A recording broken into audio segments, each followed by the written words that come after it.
நாமளும் எடுத்துக்கொள்ளப்படுவோம். அல்லேலூயா.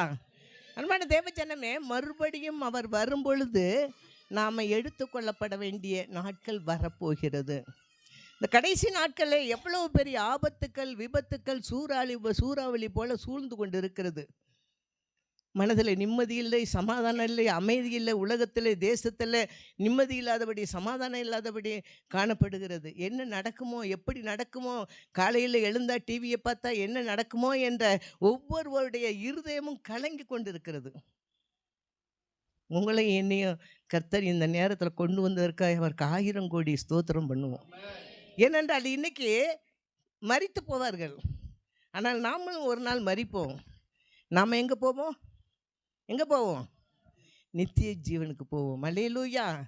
நம்ம நல்லவர்கள் அல்ல, பாவியிலும் பிரதான பாவி. ஆனாலும் தேவன் நம்மேல் நோக்கமாக இருந்து நம்மை ரட்சித்து இந்த இடத்திற்கு கொண்டு வந்திருக்கிறார். அல்லேலூயா. நம்ம எவ்வளவு பெரிய பாக்கியசாலிகள். மறுபடியும் அவர் வருவார்.